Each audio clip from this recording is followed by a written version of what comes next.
One of the most valuable companies that has ever existed on the face of the earth was once, by its own founders later account, just about 90 days away from total bankruptcy.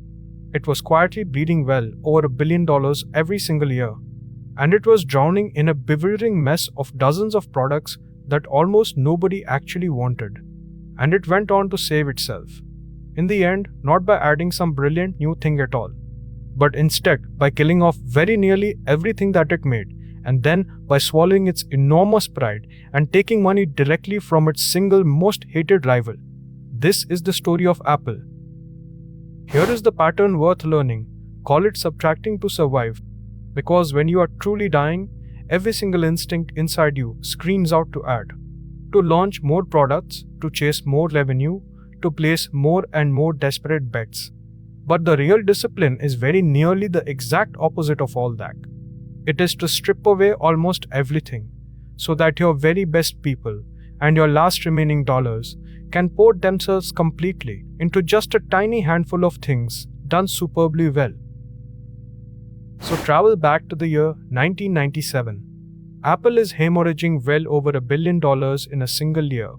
Its product line has sprawled and bloated out into dozens of confusingly similar computers and printers, and even a strange little handheld device. The ordinary customer genuinely cannot tell any of the models apart from one another. And by the returning founder's own later telling, the whole company now sits barely 90 days away from running completely out of cash. Because the man who had originally founded the company and who had then been pushed right out of it years before was now finally coming back. And he looked upon that vast, sprawling, chaotic catalog of products with something very close to pure horror. And so he went and did something genuinely brutal. He killed off roughly 70% of all the products in one single stroke. Dozens upon dozens of machines simply gone. Then he drew a very simple grid, just 2 boxes by 2 boxes, up on a whiteboard, consumer and professional, desktop and portable, just 4 squares, one truly great product for each, and absolutely everything else was cancelled. And here now was the far harder and the far more humiliating fork in the road. Apple was still desperately, dangerously short of credibility. The outside software makers were quietly fleeing the dying platform, and the safe and the proud path was simply to fight on, all alone. But the other path meant something almost unthinkable. It meant kneeling, publicly, right down before the enemy. Because the one and only company on earth that could instantly restore the world's confidence was Microsoft, the great and bitter rival that Apple had battled ferociously for many long years. And so, in August of 1997, standing up on a stage, the founder announced a stunning truce. Microsoft would invest $150 million into Apple, and, far more importantly, it would publicly promise to keep its essential office software running on the Mac for years to come.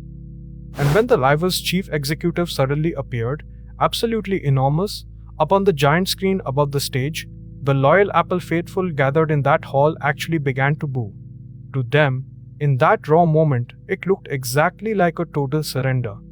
But in truth, it was something else entirely. It was simple survival. Now imagine instead that he had gone and done the proud thing. That he had stubbornly kept the whole bloated catalog, chasing after every last possible dollar, and had flatly refused to ever deal with the hated enemy. The cash, quite simply, would have run dry within the year. The software makers, seeing no real commitment to the platform, would have abandoned the Mac for good. And that long, downward death spiral would have quietly finished the job. There would have been no famous comeback at all, no iPod, and no iPhone ever. But instead, within just a few short months, in the early part of 1998, Apple was somehow profitable once again for the very first time in years. And then, later that same year, came the one product that finally made all of that ruthless focus visible to the entire world. A single, clean, and genuinely friendly little computer called the iMac.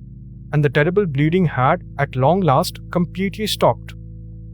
And here, now, is the truly subtle part of the whole thing. The money itself was never actually the real rescue at all. $150 million was really quite small, set against those staggering losses. What genuinely saved the whole company, in the end, was the sheer subtraction. It was the 70% that he had so ruthlessly killed, precisely so that everything which remained could finally become extraordinary. And the strong platform that this brutal focus quietly rebuilt is the very thing that, years later, would go on to make the iPhone itself possible. Look back then at the true shape of the whole thing. This company did not, in the end, survive by somehow managing to do more. It survived by choosing bravely to do far, far less, and by being humble enough at the very lowest moment to reach out and take a lifeline from a bitter rival that it genuinely despised. So here is the lesson worth keeping. When you are utterly overwhelmed and it feels as though everything is failing all at once, the real answer is almost never to go and add just one more thing. It is, instead, to find the raw courage that it takes to cut. So ask yourself, honestly, what are you still clinging on to, out of nothing more than pride or sheer old habit, that you would, in truth, be very much stronger entirely without?